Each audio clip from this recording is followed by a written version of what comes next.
We can all agree that revolutions are often very tumultuous with unpredictable results. If you ever decide you're going to upend society as it is, you know things are pretty bad. This was true in the American Revolution, the Bolshevik Revolution, and the French Revolution, and many others. Drastic actions can set the ball rolling for change, positive and negative. Well, the Haitian Revolution was not very different. Inspired by the ideas of the French Revolution, slaves in the French colony of Haiti would take up arms against their masters, drastically altering the nature of the institution of slavery in the Western Hemisphere. Prior to the beginning of the Haitian Revolution in August 1791, present-day Haiti was a French colony known as Saint-Domingue. It was actually found by our old friend Christopher Columbus in 1492. Before his arrival, the native Arawak Taino people called the island Haiti. Columbus would call the entire island on which Haiti was located La Isla Española, later evolving to Hispaniola. Upon European settlement on the island and the discovery of gold, the native populations were enslaved. Brutal enslavements, coupled with new infectious diseases and violence at the hands of Europeans, would decimate the native population from hundreds of thousands, if not millions, to a mere 30,000 within 3 decades. By 1548, less than 1,000 were left. Those left would flee to the mountains. Seeking a new source of labor, the Spanish crown authorized the import of slaves from Africa. At the same time, the western portion of the island was being settled by French pirates.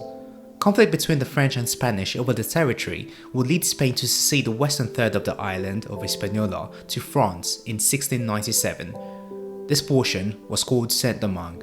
French settlers would turn Saint-Domingue into a coffee and sugar producing powerhouse.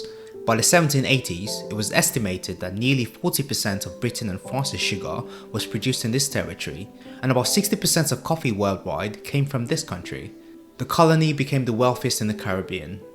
Production of sugar, coffee, and other agricultural goods was a labor-intensive process, and with this increased need for labor, European settlers rolled up their sleeves, pulled themselves up by the bootstrap, and set working to till the land.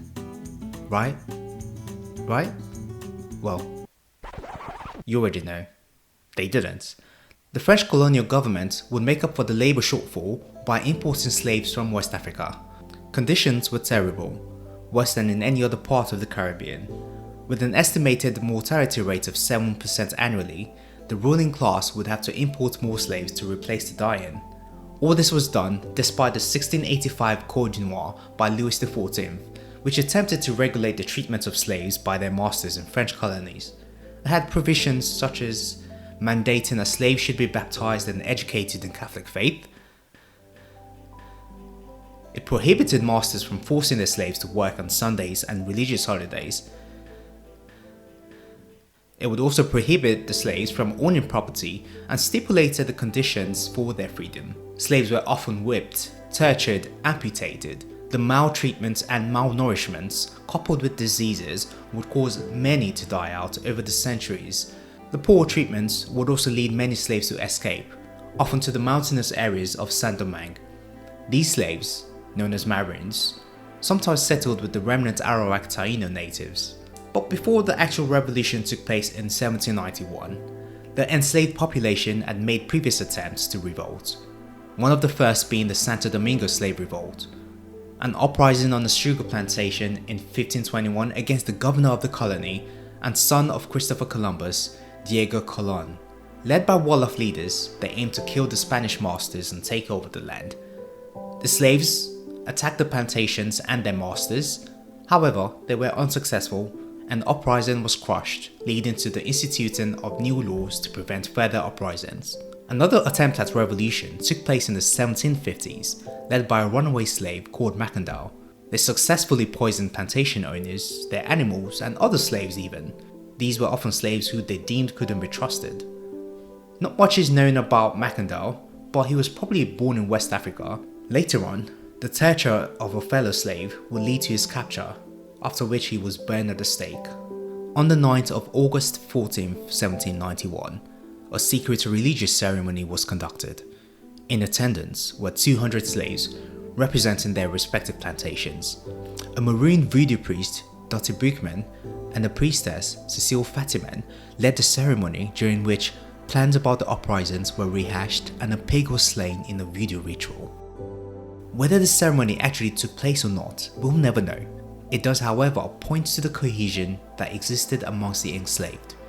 About half of the 500,000 enslaved people were born in different parts of Africa, yet they managed to partake in a fluid culture, one that was influenced by Yoruba, Fan, Wolof and many other African and Taino traditions, as well as the new religion, Christianity. The ideas of the French Revolution had spread to the colonies and proved to be a source of inspiration for the enslaved. Over in France, some supporters of the French Revolution formed the Society of the Friends of Blacks, Société des Amis des Noirs. This was a movement of French abolitionists campaigning for the end of the slave trade and was led by Jacques-Pierre Brissot. He managed to see the hypocrisy of a revolution that espoused the ideals of liberty, equality, fraternity, whilst the black population in France's colonies had no prospect of these very same ideals. Back in Haiti, the slave-owning elite, the white colonists, also embraced the principles of the revolution. They also wanted liberty, just not liberty for the slaves. They wanted the freedom to decide how they handled their slaves, which they deemed to be their property. With the threat of declaring independence, the white slave-owning elite were able to keep the institution of slavery alive in Haiti, but not for long.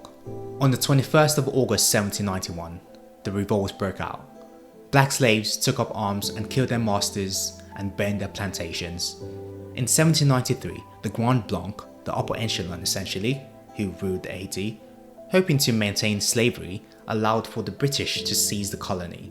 Britain itself was eager to take control, given it was at war with France in Europe, and it needed the wealth of the nation. Britain was also anxious about the spread of revolution to other slave islands under its control. On the 29th of August, that very same year, Sonthonax, a French revolutionary and commissioner of Haiti, abolished slavery. His motivations are debatable. Many question if he was really against the institution of slavery on moral grounds. After all, there's a strong case to be made that he only freed them to maintain his hold on power by allowing them to fight against the royalist white colonists. Regardless, the French government ratified his decision to free the slaves the next year. Years after it started, the revolution would come under the leadership of a 50-year-old former slave by the name of Toussaint Louverture, who would initially form an alliance with Spain, and later, after the emancipation of slaves, he would ally himself with revolutionary France to resist the colonial army fighting against the British and his former ally, Spain. Louverture's troops would eventually take control of parts of the eastern Spanish territory of Hispaniola, later called Dominican Republic. He would institute French law and abolish slavery. Toussaint Louverture proved to be an effective war general in the fight to free the black population. He also felt that there was a role for the French in leading the new states. After expelling the British, he crowned himself Governor General for life in May 1801 and instituted a new constitution. This made a certain Napoleon Bonaparte not very happy. And yes, of course, in an event taking place in this time period, of course he raises his head again. By calling himself Governor General for life, Louverture was in conflict with Napoleon's rulership, who had crowned himself Emperor of France. To put an end to this and restore slavery on the colony, Napoleon sent troops, led by his brother-in-law Charles Leclerc. One of Toussaint's commanders, a man by the name General Dessalines, defected to the French side against Louverture, who was captured and taken to France in June 1802. He would die the following year as a prisoner. At this point, Dessalines had gone back to fighting with the slaves against the French. French troops would go to extreme measures in fighting the Haitians and carried out a number of acts which would be constituted war crimes today. Donatien Marie-Joseph Rochambeau would be appointed commander of the French troops. Massacres resulting in the death of thousands of the black population was carried out. Rochambeau's war was brutal. And when I say brutal, absolutely brutal. In a war of extermination, he carried out acts such as using poisonous sulfur dioxide to suffocate prisoners of war. He would burn men and women alive. Drownings, hangings, and the use of man-eating dogs were common.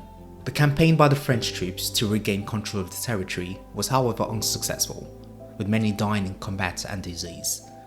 With war against Britain resuming, Napoleon would withdraw his troops by the end of 1803. New Year's Day 1804, the new nation declared independence. It will no longer be called Saint-Domingue, but will be renamed Haiti, and Dessalines will be at the helm. Haiti would become the first successful slave rebellion. The Declaration of Independence would mark a new start for the black population. However, what followed was a continuation of atrocities, this time against much of the remaining white population who were massacred at the direction of the general. Dessalines would lead a campaign to grow the economy, making much of the population once again work in agriculture and the others in the military. After his assassination, a number of revolutionary leaders would subsequently take his place in a power struggle as they tried to lead a free, yet hierarchical country. Despite efforts by the young nation to develop, on the world stage, Haiti was in economic and diplomatic terms cut off from the rest of the world. Another blow to its economy would come in 1825 when France would force the nation to pay reparations of 150 million francs. This was paid to France as compensation for its lost revenue from slavery. For context, the Louisiana Purchase, which took place 20 years prior, would cost about $400 million in today's money. The reparations, on the other hand, would cost billions. France would send troops to ensure that the demands would be acquiesced.